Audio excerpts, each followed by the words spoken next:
Okay, we're done with hydrostatics, chapter 3. Okay, maybe I will give you another quiz later for maybe buoyancy. We haven't tested that yet, but indeed I put it in the video projects as one of the contents. So I guess that's also one level of practice there. Okay, for the buoyancy topic. Okay, so let's move on to chapter 4, hydrodynamics. Okay, let me share my screen.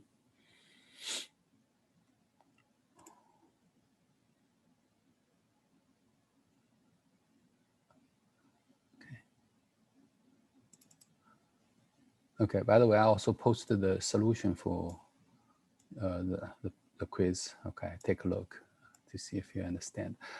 Basically, it's just a force for that problem. It's just a force calculation. See, I give 3 points for force, 3 points for the YCP, basically, the distance calculation, right? So, you know, at least for the force calculation, you should get that 3 points totally. Force is too easy, you know, just force. Pressure times area, right? Area is a square, okay, 4 meter square, okay. Pressure is what? Average pressure, pressure on central. Identify the central location, which is the middle of the gate, right? So that part has no excuse. To me, I feel if you didn't calculate the force, at least put down the equation for the force, because you need the H, right? I never even heard you say it was a square. All I got was the length. That's one of the reasons I was so stuck on it, because I didn't think I had a width to figure out the area. So I thought I was supposed to cancel. I think it's okay. It's not a big deal for that. This may be the last point, but I didn't mention it's a square. Okay, you can mention it's a square in the beginning or when you talk about that problem. It's a square gate. Okay, but that's minor. Okay, you the key is that 3 point is for you to write down the equation clearly. Okay, it's 3 points. The final answer is just 1 point for the F. Okay, so that's the design. YCP is much more complicated to calculate than a force. Okay, I understand. YCP has a lot of some calculation there. YCP, you know, the H you need to calculate based on that, right? So the YCP, you know, the length. It's the point is the forces apply on the hinge. That's the critical moment. It barely open. It's move up a little bit. It will open. Okay, so that's the situation. So. Okay, please take a look at the solution I posted. So make sure you understand that. Okay, but yeah, that one thing I really want to try to say is for the force calculation. So at this moment, you need to know how to calculate a force on a inclined surface in the fluid. Okay, it's really just the gamma times the h to the centroid. Okay, you need to identify the central location, then times the area. Okay, so okay, if you have any question, let me know. Okay, I didn't check everybody's detailed grading. My TA did it. If you have question, let me know. I will forward to the TA. We can discuss. Okay, so let's move on to chapter 4. Okay, now we're doing hydrodynamics. So actually there are 2 parts of the dynamics part. Okay, so as we discussed in the beginning of the semester, in the first class, we said, what is dynamics? Dynamics is the cause and effect between motion and the force. Okay, it's a topic, it's a science related to the movement and the force. That's dynamics. Okay, in solid mechanics, solid dynamics, the same thing. You see something moves, pendulum, right? It moves, and what the force associated with the movement. Basically, that's basically what the dynamic is. For example, you drive a car, 60 miles per hour, boom, hitting a tree. What happened to you? Okay, the movement caused the force. Okay, you're gonna get a better bad injury, right? If you drive 60 miles per hour and hit a tree. Okay, so the injury is caused by the force. The force is from the movement. Vice versa. If you apply force to an object, the object will move, will have movement. Okay, so that's always, these two always related, the movement and the force. Okay, in fluid dynamics, same thing. We also look at the movement and the force, the relationship between them. Okay, so before you can calculate any type of force, so you need to describe the movement. That's the first step. Okay, describe the movement. It's called fluid kinematics. So it's difficult. It's a little bit more difficult to describe the motion for fluid than for the solid object. Okay, so let me show you what's the difference. Okay, in the solid mechanics, the velocity, you describe the movement, right? What do you use to describe the movement? Two things, right?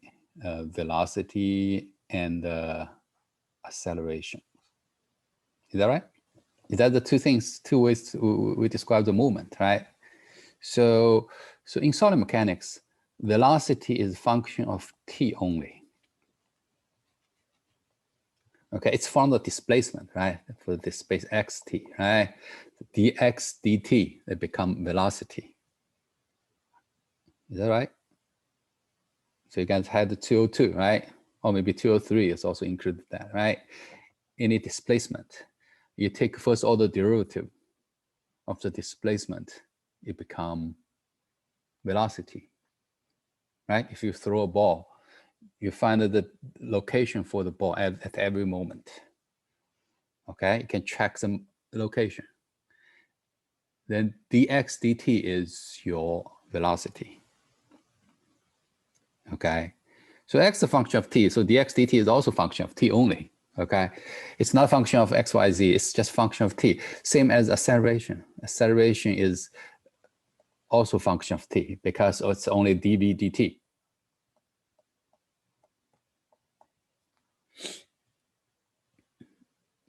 Okay, so dx dt is the velocity. This is solid mechanics. This is just a review. Okay, I will try to say in solid mechanics, it's much easier because it's only a function of time. Okay, but in fluid mechanics,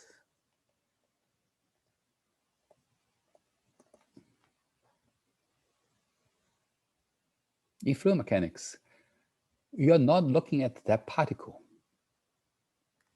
Okay, in solid mechanics, you just look at the particle, a ball. A ball is your particle, it's your object. Okay, you look at the ball, just one object, that's velocity, acceleration, displacement. Okay, but now in fluids, as we discussed earlier, how many objects there? You cannot even see billions of them, trillions of them. Okay, consists of a fluid. Okay, there's no way you can actually look at the individual particle itself. Okay, you're really not looking at the fluid itself. Instead, you're looking at a space. Is that what we talked about previously? A month ago, right? At the beginning of the semester? We talked about this here. This is a room. We have AC coming into the room. Okay, remember that? You don't really care about the fluid. Actually, the AC particle, the air particles coming out from the AC. You really don't care. You care about what? You care about is my room comfortable? Okay, is my place I'm sitting here? I see a nice couch, Arthur. Is it comfortable? My air conditioning? Okay, so no, not here.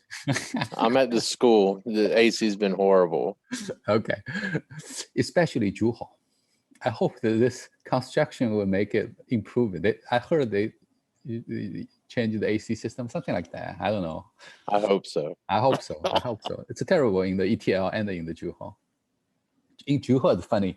In one side of the building is cool, but the other side is just like without AC. What the heck? What? That's how Frash has been into this cool front. And one side of the building is cool. The other side where we're at is hot as heck. Yeah, obviously has problem with the AC. Okay, but anyway, so in fluid mechanics, we're looking at actually, hey, the space, inside my room. What is the velocity? Okay, inside my room. Okay, is there enough flow coming from the AC vent to my chair? Then I will feel comfortable. If I move my chair to other place, does it also have the same velocity or have different velocity? Then I'm not feeling comfortable.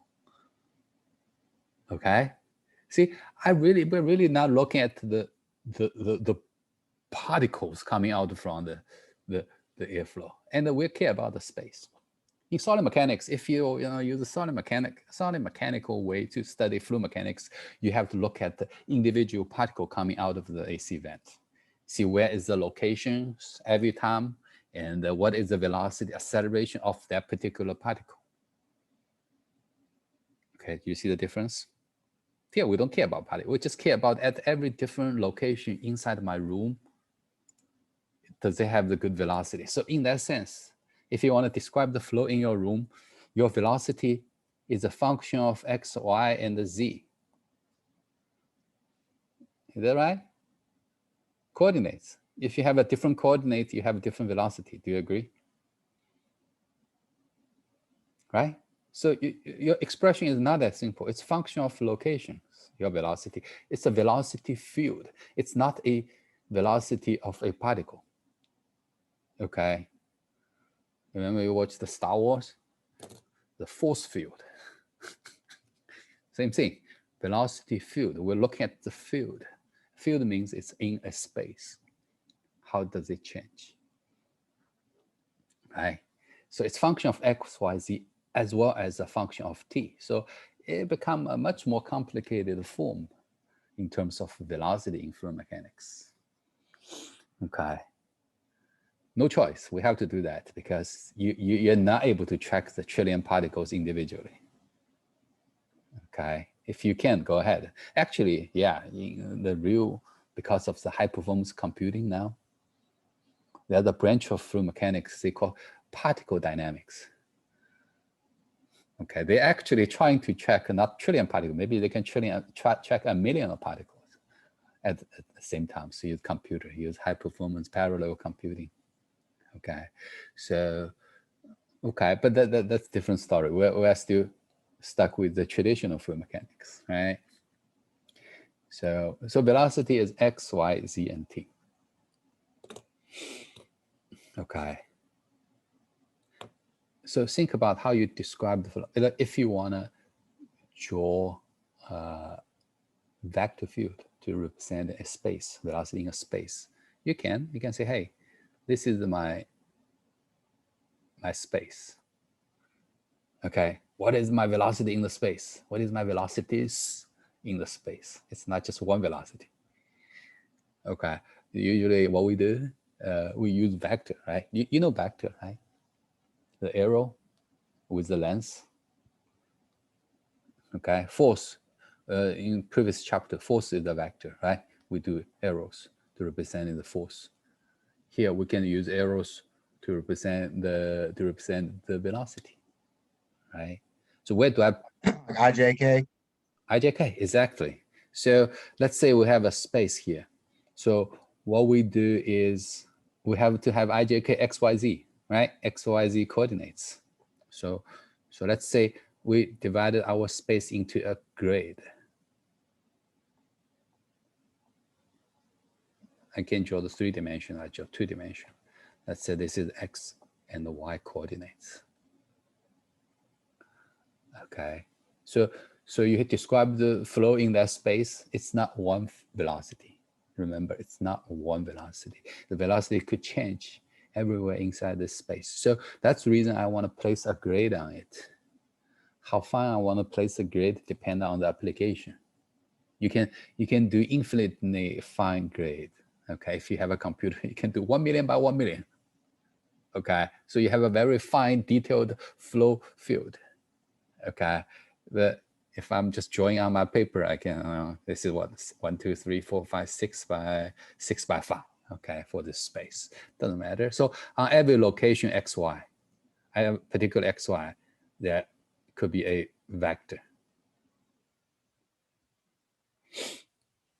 Okay, that tells the velocity here on this point.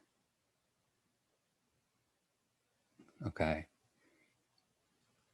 Okay, velocity is not just one velocity. In a space, obviously it's not one velocity. The place you sit and the place 1 feet from you, you have different flow, right? Okay, different flows means different velocities. Okay, you might have the same magnitude velocity, but direction could be different. For example, here, velocity could be like this. This is the velocity on that particular location. Okay. So you need to draw the velocity vector on every point. Or it could be simple, just straight flow. So every point is straight. But it could be complicated like this. Every point is different. Okay, it could be. So this is the way one of the ways to describe the flow, use a vector field. Okay. Again, depend on the computer power. So you can, coarser or finer resolutions. Okay, but it's not one velocity. Okay, that's something you need to remember. It's not one velocity. So velocity changes with x, y, and z. See, every point have a different x, y, z, right? Okay, do you follow me, everybody? Okay, so every point has different velocity. Okay, so that's why velocity is a function of x, y, z. And it could be a function of t only also. One moment, 8 o'clock, it looked like this. 9 o'clock, it changed. Every point, every location, it could change at different time. Then it's a function of time.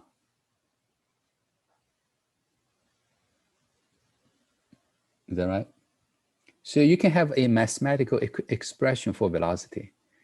Okay, I don't want to, it's a vector. So let's put a vector sign here. Okay, vector, let's review the vector.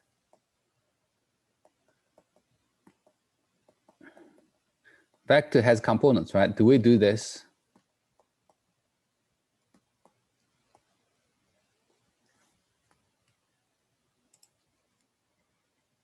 Is that the way we learn in calculus for vectors? X component, Y component, J component. Josh said it, right? IJK. Okay, here IJK, I usually by convention, I is the X direction component, right? J is Y component, K is Z component. So in the force, Fx, Fy, Fz, right? Okay. In velocity vector, by convention, okay, you have to remember. You really have to remember here, okay? By convention, we said U, V, W as the 3 component.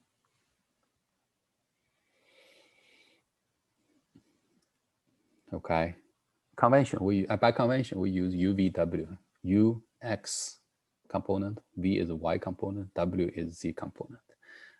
So this is a scalar, right? So UVW also X, Y, Z, T. Small here, but I said it here. Also X, Y, Z, T. See, let me change a color. Maybe it's more clear here. Let's say example, for example. What did you say? Okay, so let's say this vector, the first vector here, I can set into two components, right? I use a green pen. Okay, this is the X component. This is the Y component, right? Is that right? To represent it. And the Z component is in other direction. Did you see that? Okay, so for calculation purpose, you really cannot just stay with a vector form like a V vector like this. You cannot do any calculation unless you separate it into UVW 3 components. Then you operate on the component. Remember, dot product, cross product, that's a vector operation. Okay, if you don't remember, go review it. You need to, okay. So when you do operation, when you do any operation, plus, minus, you know, multiplication, whatever, you have to follow the vector operation. So when you do vector operation, you have to separate it into the components first.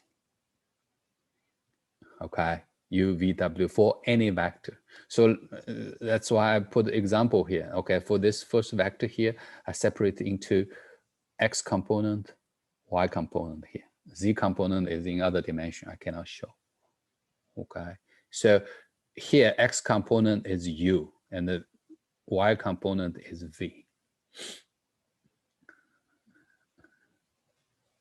Okay, so for everyone you have an X, U, and V. For every vector, every point, you can separate it into X, U, and V. Does that make sense? Please follow me. Please follow me. Very important. Okay. So in that sense, what I try to say is the components for each vector, the U component, if you look at the U component for each point, they are all different. That's why if you separate into the 3 components, U component, V component, and W components, they are all function of X, Y, Z, and T. Okay. From the drawing, you can see, hey, on every different X, Y, Z, you have a different U, different V, and different W. Okay, that's why when you separate them, each component is also a function of X, Y, Z, and T. Does that make sense? Okay. In fluid mechanics, everything actually ended up, it's so complicated, everything eventually ended up with math calculation. Okay, you probably cannot directly see it from, you know, from intuition or from your guess, from your what you feel. Okay, sometimes, most of the time, it's wrong. Okay, your gut feeling is wrong. Sometimes you have to rely on math. Okay, to study fluid mechanics because it's invisible. Okay, any questions so far for the velocity part? So get familiar with the vector. Okay, later we'll talk about some vector operation, dot product, cross product, okay, those things. Okay. So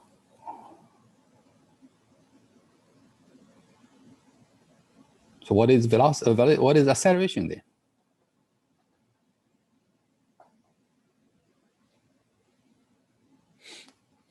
So acceleration is much more complicated than this. Okay, because now you X, Y, Z, you take derivative with respect to T. Okay, sure. Let's come back to the blue pen.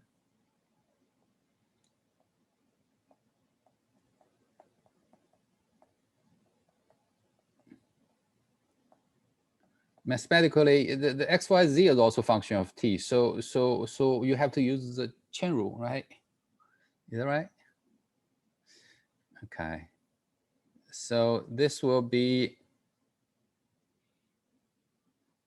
first thing is okay, right? So the acceleration here, let me put acceleration first. So we'll talk about acceleration. Acceleration equals dv dt. So it's partial v partial t times partial t over partial t, okay? Then plus partial v over partial x times partial x over partial t, plus very long partial v over partial y times partial y over partial t. Same thing for z, right? Plus partial v over partial z times partial z over partial t. I hope this is not the first time you see this. Okay, this kind of the independent variable, they're also related, so you have to take derivative like that. Okay, it's not simple. Okay, so this is the acceleration. Okay, acceleration has 4 terms. Okay, so it's a vector and it has 4 terms. Okay, think about the vector, you have to become 3 components. Each component will have an equation like this. So I have 3 equations of this to describe the acceleration. Okay, so let's simplify it a little bit. See, partial t is 1, so we can get rid of that. Okay, so what is partial x partial t? Partial x partial t is actually u, right? U component of the velocity. If you look at the x only, partial x partial t become u, right? The change of the displacement in x direction, okay? It become u. This thing, partial y partial t, become v component of velocity, okay? Partial z partial t will be w component of velocity, okay? So let me rewrite it on the next page. Okay, so your acceleration equals to dv over dt equals to partial v over partial t plus u times partial v partial x plus v times partial vector partial y plus w partial vector over partial z. Okay. Or calculus, right? Derivative. This is Cal 1. Okay. So the acceleration vector. Okay. Acceleration is also a vector. Okay. Obviously, from this expression, you will see acceleration is also a function of x, y, z, and t. Okay. So that's a general form for acceleration in fluid mechanics. So you want to calculate acceleration, you want to do a lot of derivatives. Okay, it's not easy, but it's doable. It's just tedious, but not easy. Not tedious. Okay, not very straightforward. So this is the vector form. I like to write the general form. When you actually want to solve a problem for acceleration, okay, you use the general form. Vector form is just for you to easily write down with one equation representing 3 components, right? Okay, so if you want to write the general equation, then it will be ax, ay, az.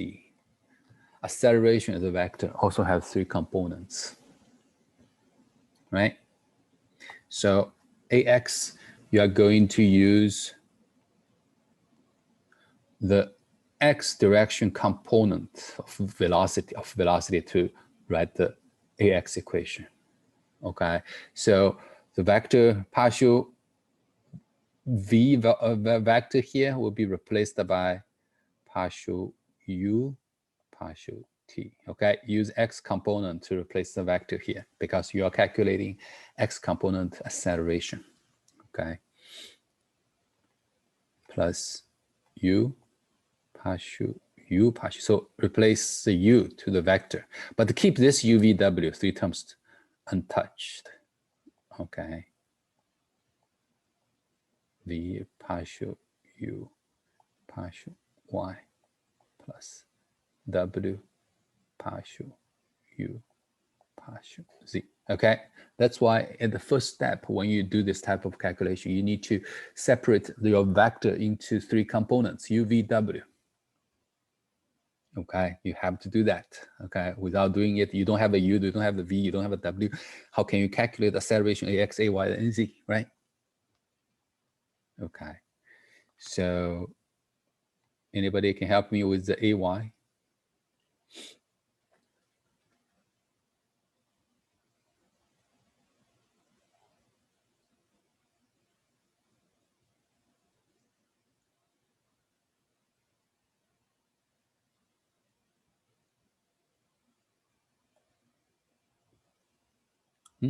Anybody?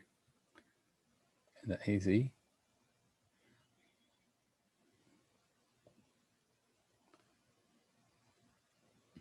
What is the first term? Partial v, partial t. Okay, that's right. And plus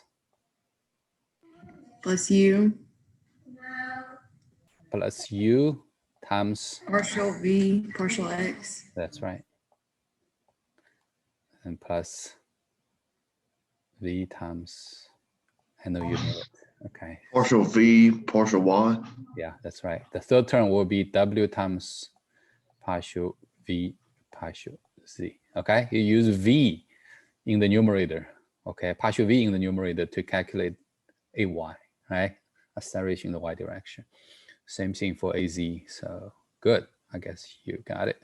Partial w partial t times plus u partial w partial x plus v partial w partial y w partial z. Okay, 3-dimensional. The most general form is this acceleration.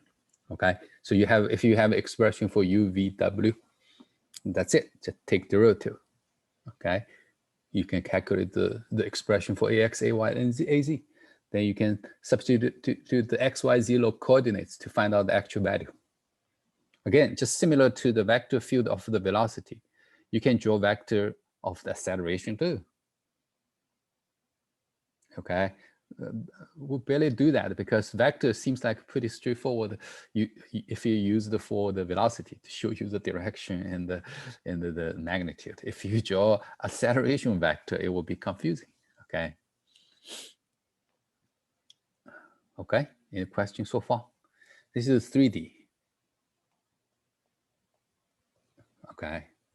How about 2D? Sometimes in the real life, we deal with 2D problems, simplify the 2D problems. 2D.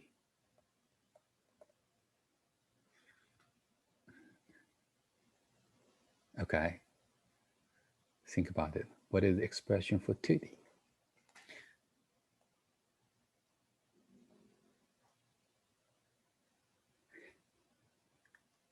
How many acceleration components in 2D?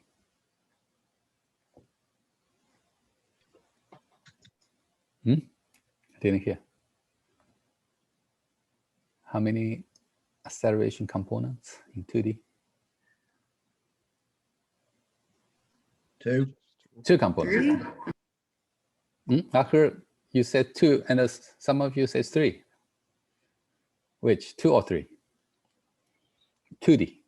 If you have 2D, so and then you have only 2 components, ax and ay. You don't have the z coordinates, right? You have the z dimension. So is that right? So if it's a 2D, Yeah, we're talking about the 2D. They could have t or not have t, so it's not a No, component. t is nothing to do with it. I'm just talking about 2D. 2D still can be unsteady. So time is always there. Okay. Time is always there. But the spatial dimension, we only have 2D, right? 2D and 3D we talk about is the spatial dimension. Is that right? Everybody understand this? 2D, 3D? 1D even later, right? So 2D, which component is gone? I think this component is gone. So let's draw a line here.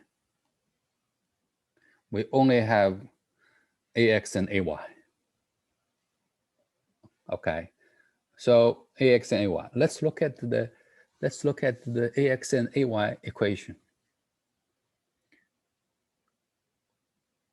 Can we get rid of some terms in the equation if we're just dealing with 2D problem? The W terms.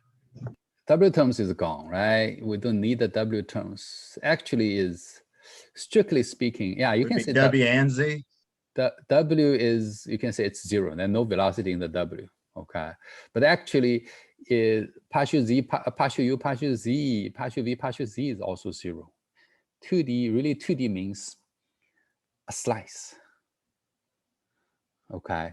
A slice in the Z dimension,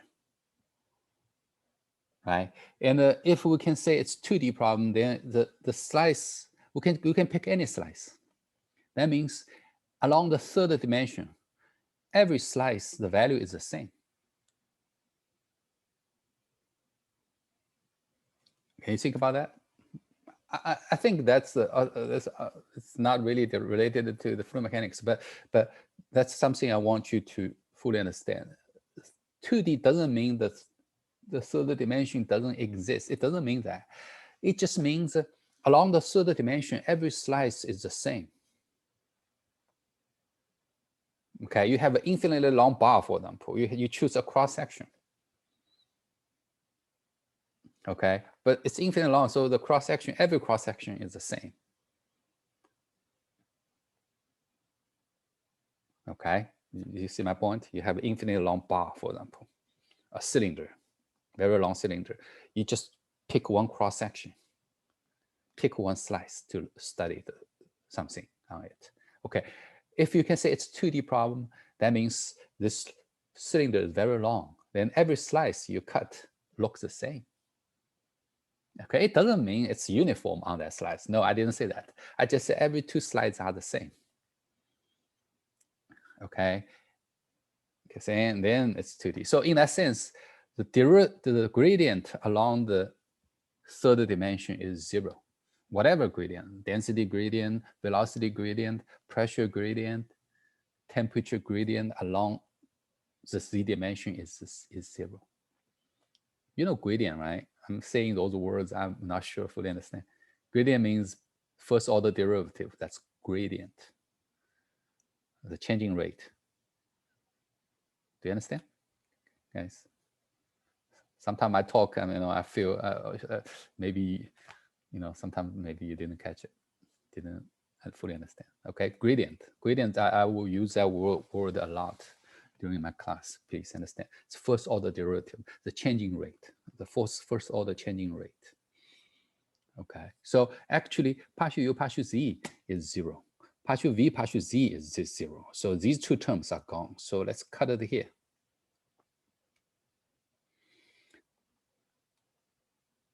So in my green pen, what's left is the 2D acceleration. Okay, 2D problem, you have 2 accelerations, AX and AY, okay? Let's see if I have another color. Only seeing 2 colors. Let me see if I can change color. Oh, yeah, I can. Which color you like? Yellow? Red? Okay. Okay, 1D now. Some problem could be even simpler, just 1D. Okay, 1D. Again, 1D, how many acceleration components? If you're using 1D, by convention, always choose X as 1D, right? You don't want to choose Z for your 1D problem. Convention, let's follow convention, okay? Follow rules. Okay, so we have only one acceleration AX left. AY is gone, right? Here. Okay, any terms in the AX is gone, would be also gone. So Y dimension will be gone, right? So partial U, partial Y is also 0. Okay.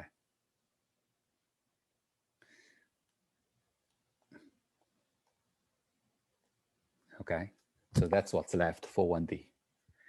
If it's 1D problem, I see a lot of homework problem I will assign you. You see it in the textbook. Actually, a lot of problem is 1D. Okay. So you make your life a little bit easier. So in the 1D problem, you have only two terms, partial u, partial t. You know, if it's a 1D problem, you just use the letter u to represent the velocity. Okay, u, 1D. Okay, so you have two terms in the acceleration, partial u, partial t, and u, partial x. Okay, so that's the acceleration. Okay, so but let me tell you actually the physical meaning of this. Let me draw it better. I'm going to keep my blue line here. I'm an organized person. I already have a rectangle box for the red and the green. 3D, I have a blue box here. Okay. Okay, why physically, why there are so many terms in acceleration? Why we need so many terms in acceleration? Okay,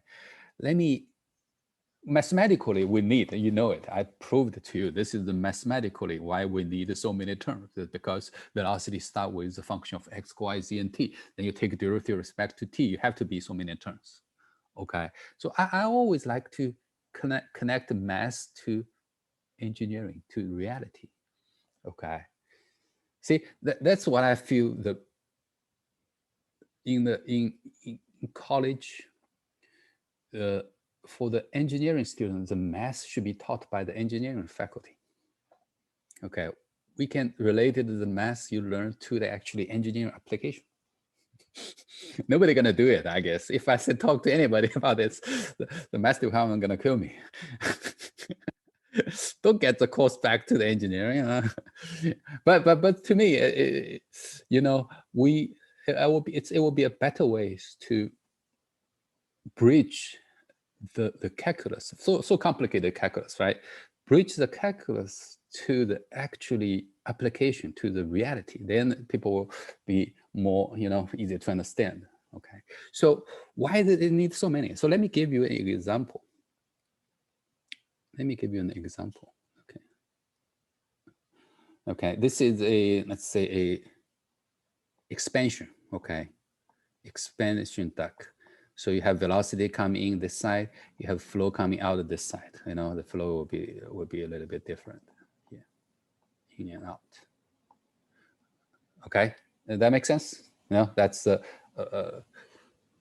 actual problem here. Okay, so you have a flow coming inside of this expansion. Okay, let's pick a couple locations to look at. Let's say location 1, location 2, location 3. Let's say A, B, and C. How about that? A, B, and C. 3 locations. Okay. Let's say A is, so comparing A and C, which one has a higher velocity? Do you know by chance? Educated guess. Is the speed inside this expansion decrease or increase? Common sense, guys. Life experience, you know it, right? Is the flow gonna Increase. You sure? It will be increased expansion. It's going to slow down. isn't it? It's decreasing. It's Oh, yeah, slowing you're down, right. right? It's expansion. So basically, later chapter I will talk about the conservation of mass. You know, flow rate has to be the same. You know, flow rate is velocity times the cross-sectional area. So the bigger the area is, your velocity is smaller. Okay, so let's say velocity is decreasing. I think it's, let's say, 9 meters per second at A. Let's say A meter. Let me make up the numbers. Okay, 7 meters per second. Okay, A97. Okay.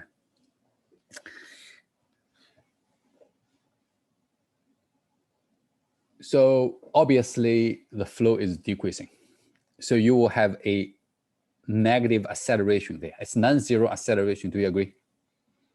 Without even college, you know, fluid mechanics, you should know, right? It has velocity changing. That means there's acceleration, negative acceleration.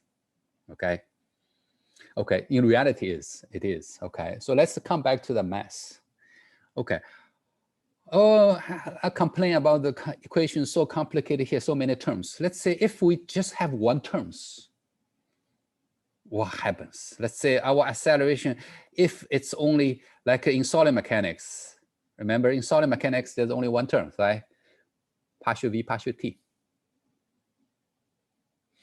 Okay, I still use the vector form. I don't want to write down 3 equations. Okay. If we use the solid mechanics component, the way to calculate fluid mechanics, what happens? So let's say point A. 8 o'clock in the morning when I go to my office, I check it 9 meters per second on point A. 8:50, after a cup of coffee, I check it 9 meters per second. Lunchtime, 11:30, I check the point A, 9 meters per second. So what is your partial v, partial t? dv dt. 9 meters per second all the way through. Does it change with time? It doesn't. So what is acceleration here? What is the partial v, partial t?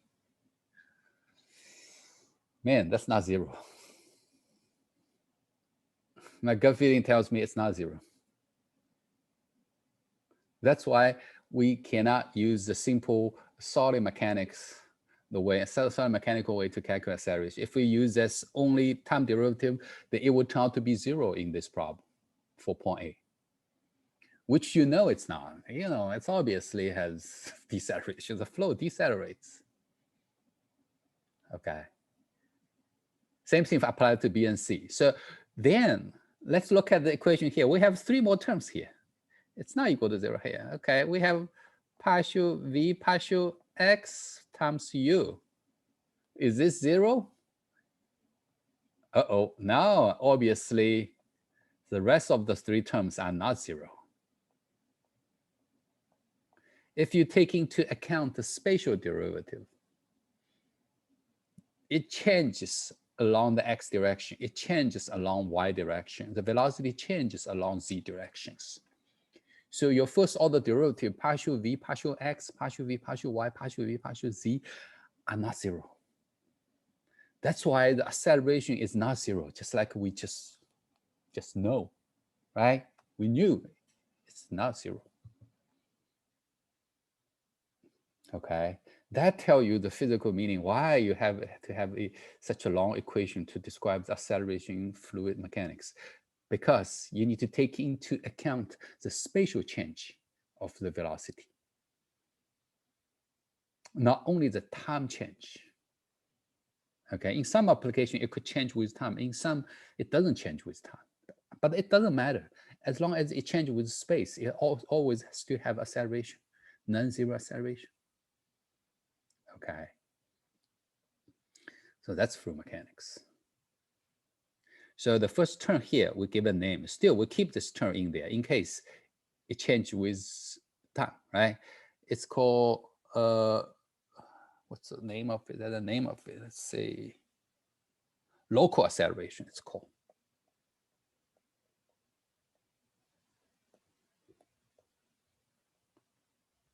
Local acceleration, I just use ACC, acceleration too long, right? Acceleration, you know, it's not the conference ACC, you know, they're supposed to be terrible on football.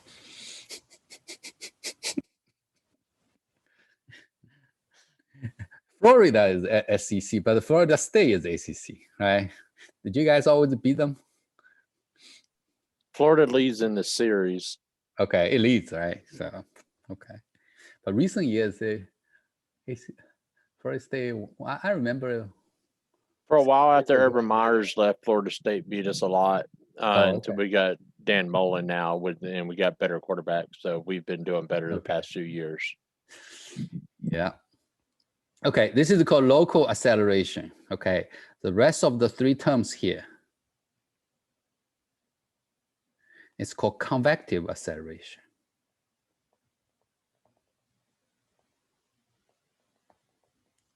Okay, the name of it, when people talk about the local acceleration, it means only one term, time derivative of velocity. It's called local acceleration. And the rest of the terms called convective acceleration. Convective acceleration means the acceleration due to the change of velocity in space. Okay, so you need to take into account that. Okay, so it depends on it's 1D or 2D or 3D. Look at the 1D. If it's 1D, hey, that's two terms. The first term is local acceleration. The second term is convective acceleration, right? Okay, if 2D, then you have two equations. In each equation, the first term is always local acceleration. It changes with time, right? Local acceleration. The rest of the term is the convective acceleration. Okay, I do remember the textbooks. Some of the questions ask you to calculate the convective acceleration or something like that. Okay, so you know what to do, right? It's just the terms. Any questions so far?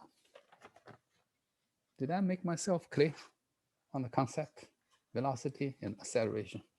Okay, you're dealing with a much more complicated animal here. Okay, for acceleration. But the good thing is from acceleration that they see in the reality when people do fluid research, you know, when they do fluid measurement, barely people measure acceleration. I never heard people measure acceleration. So what they do is they measure the velocity. They measure very detailed velocity everywhere. Okay, very detailed in the space. Measure velocity. So you have a velocity distribution in terms of x, y, z, and v. As long as you determine that, just apply to the equation to calculate the acceleration. Okay. Do you see my point? So this tedious work for calculating acceleration always can be done in computer. Okay. You can calculate, you can also do by computer. If you have a very, 100 by 100, 10,000 points, you want to calculate acceleration on these 10,000 points, I don't think you want to do it by hand. Okay, so it can be done by computer. Okay, as long as you have the detailed flow velocity information, that should be sufficient. Look at the equation here. Nothing but the velocities. Okay, nothing but velocities. So let me ask you a question. If you are the engineer, try to measure the flow field, try to measure the velocity. Okay, I think you want to measure the x, y component, z component, u, v, w separately. Okay, sometimes they use a hot wire or something like that. When you face the flow, when the flow directly hitting the hot wire, the temperature will be the lowest, the heated wire, right? If without the flow, it will be hot, but the flow blow to it, the temperature will be decreased. Okay, but when you are exactly facing the flow, that will be the lowest temperature because that's a stronger flow. So based on the orientation of the hot wire, people know the direction of the flow. Okay, the angle. Okay, so that's how to do the measurement. So based on the angle, you can actually decompose into x, y, z components of that velocity value you measured. Okay, so get the u, v, w. Okay, before you can calculate the acceleration. Okay, I can make up some numbers for you to practice. Let's say we have a example. We have a velocity field. Let me see. Yeah, let me see if I have a actual problem. So I don't need to make up numbers. Okay, let's just make up numbers. Let's say the velocity vector is this.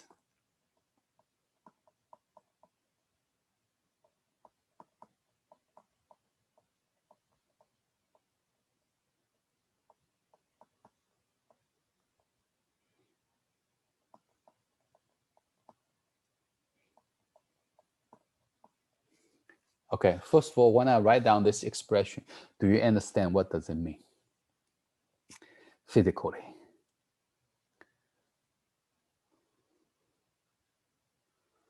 Okay, that's a very important step towards learning fluid mechanics. First, you need to understand the mathematical expressions. Okay, that's a common expression we will write.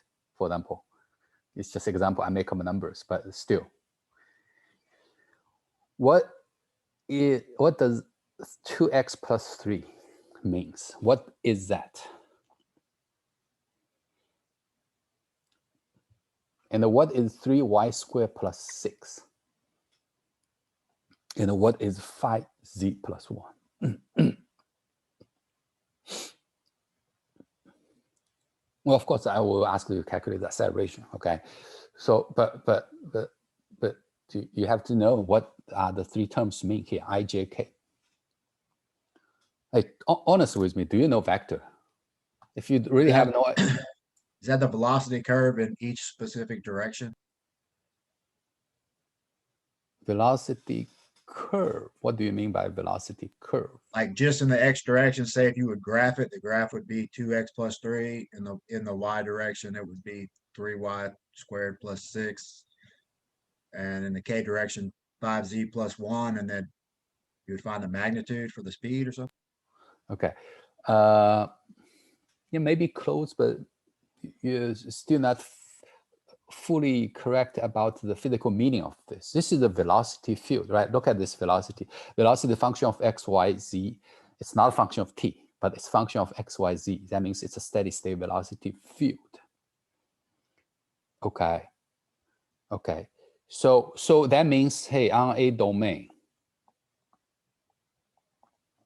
on every location inside this domain, I still like to put into grid finite number of points. On every grid point, how many grid points here? 12. I have 12 grid points here. Okay. It tells you on the velocity on these 12 points. Okay. The velocity is the 12 points, you know, have each one has different x and y, right? X, y, and z. They have coordinates. Do you agree? I didn't draw the third dimension, z, but it's there. Okay. But for these points, each one has a unique xy coordinates and a z coordinates, right? Do you agree? Okay. The vector here tells you for all the 12 points here, what are the velocities on each of the points? Okay. The reason I have x, y, z three terms here is because on every point, you have three components. Okay. Every point is like this. It's a vector. Okay. But for the vector, you have x component, y component, and the z components. Okay. And the 2x plus 3 is the x components. Okay. And the j is the y component, v. And the w is phi z plus 1. Okay, I think I said it here in the previous slide here. See, u, v, w. U, v, w. Three components consists of the velocity vector, right? So on every point, you have a u, you have a v, and you have a w. Do you agree? That's why the u is a function of x, y, z. V is a function of x, y, z. W is a function of x, y, z. That tells you every location you have a u and a v and a w. Okay, this is just a way to express the vector.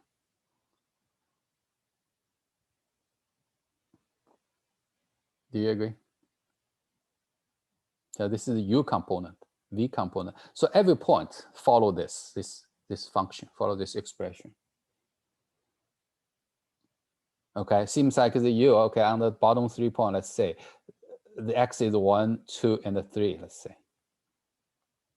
Okay, let's give an example. So bottom 3 points. What is the u? If you draw u, it will be 2 times 1 plus 3, 5 on the first point, 7 on the second point, and then 9 on the third point.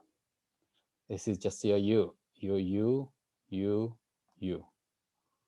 Okay. In reality, we do u, v, w separately. Then we can combine it into the velocity eventually what is the magnitude and the direction. Okay, we let the computer do it. Okay, we don't care. We just do separately UVW for every point.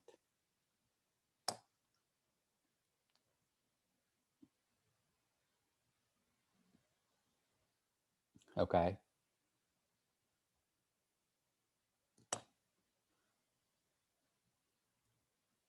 Does that make sense?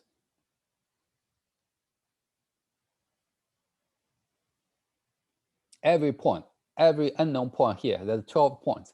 Every point has a U, V, and W. And put them together, it's a velocity vector. You can have a velocity magnitude. Okay. Then every point, the U, V, W changes with the location, with the X, Y, Z coordinates.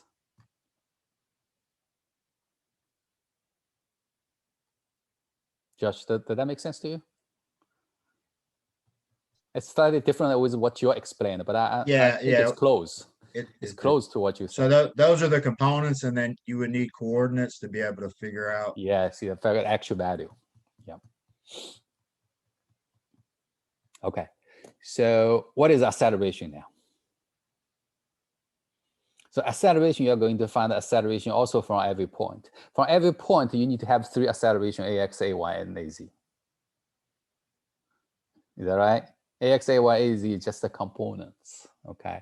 So what is AX? 0. No, you do too fast. You're talking about for the one you just drew without a time component. The equation. So what is the equation for? What is the equation for AX? Don't go too fast. It's sometimes against your intuition, against your initial guess. Okay, what is the equation for AX? Do you remember?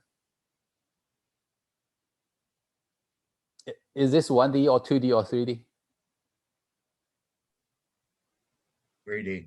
It's 3D. So go back to the previous page. What is AX? All of that.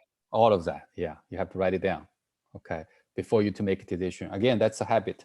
Don't say anything until you prove it as an engineer, okay? Whatever you say matters.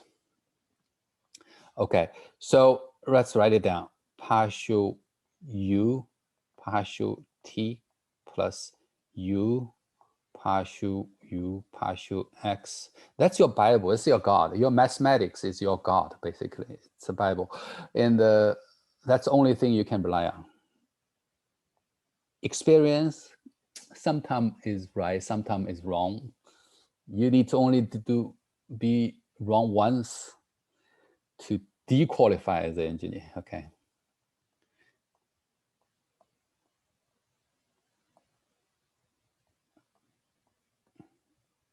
Okay, let's write down this equation before we actually put in values. So any zeros here? Based on the information we have for this particular problem? Do partial U, partial T? Yeah, this is 0. Anything else? 0?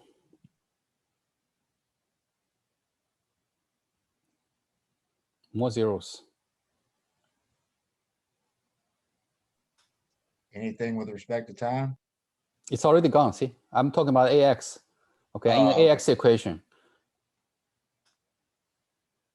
Anything else? Zeros? Is it the V and W components? What? The V and W component, since it's the partial fraction of U and there's no X's in those? So which term is 0? The V. The last two, right? Yeah. Why last 2 are 0? I would like to see the good reasoning. There's no U, there's no X. Because there's no X component, it's a partial fraction. Not partial fraction, partial derivative. No X component? You talk about U or talk about the V? I'm talking about V, but like the U is 2X plus 3. Okay, let's look at this. Okay, V times partial U, partial Y. So V is 0 or partial U, partial Y is 0? Which one 0? It'd be V, right? V is not 0. V is has the expression. It's going I to be don't know. partial U, partial Y. Yes, it's gonna be partial U, partial Y equal to 0 because there's no Y in the U expression. Do you agree? Good point, right? Same for the Same last one. Last one is because partial u partial z is equal to 0. Okay, it's better than I think. It's not that many terms left. Okay, just one left. Okay, so can I put them together? Let me remove the next two. Okay. Okay, let's give myself a little bit more space. Okay, so don't place the value in yet. Don't put the value. Leave the value to the last. But in this problem, we don't even have the xy value. It's fine. So substitute u and the partial u partial x into it. Your u is 2x plus 3. What is your partial u partial x? 2. Yes. So when I group them together, then it will be 4x plus 6. That's my ax. That's it. Okay, be comfortable with expressions as your answer. You don't have to have the number. It tells you that your acceleration in x direction change with x. So on all these 12 points, if the x are different, you have a different acceleration. Okay, seems like the 4 points vertically, they have the same ax. Do you agree? Okay, because they have the same x. Okay, there's 4 points here, 1, 2, 3, 4 vertically. The second column also, the 4 points, they have the same acceleration. The third column also has the same acceleration, but the first column, second column, and third column have a different ax. Okay, I'm trying to bridge the math to the reality. Okay, that's the key. Then you can just totally rely on math. Then let the result to tell you what the reality is. Okay, that's a good way as an engineer. Okay, any questions so far for AX? Is that good? Okay, so let's quickly do AY. What is AY? 3y squared plus 6. No. Altogether. Let me give me an equation. What is AY equation? And I always grade equation, Josh. Please remember. V partial v with respect to partial y. The whole equation. Please write it down, especially when you start to learn it. First time Okay, doing partial it. v with respect to partial t plus u partial v with respect to partial x plus v partial v with respect to partial y plus w partial v with respect to partial y z. Okay, anything zeros? Everything except v partial v with respect to partial y. That's right. So my value will be 3y squared plus 6. Actually, this is the v times, what is the partial v partial y here?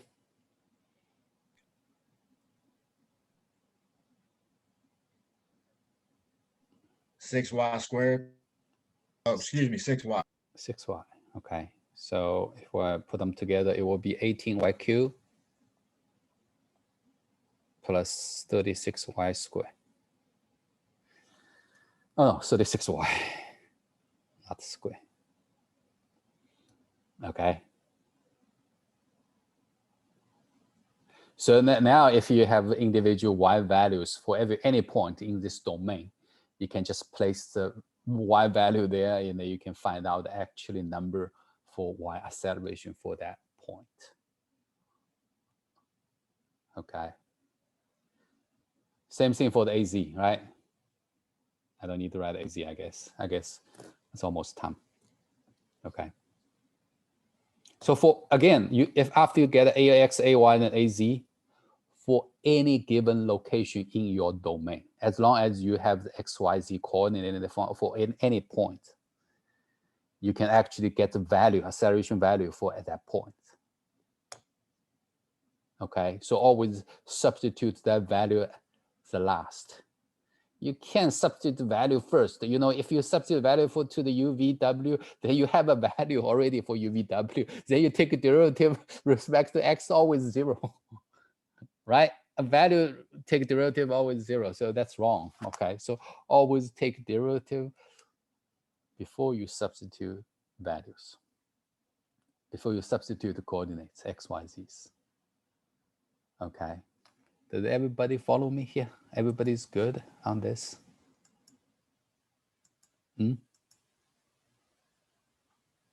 That's the fundamental for fluid mechanics. You have to know how to calculate, find the velocity. You know, velocity sometimes from the measurement, right?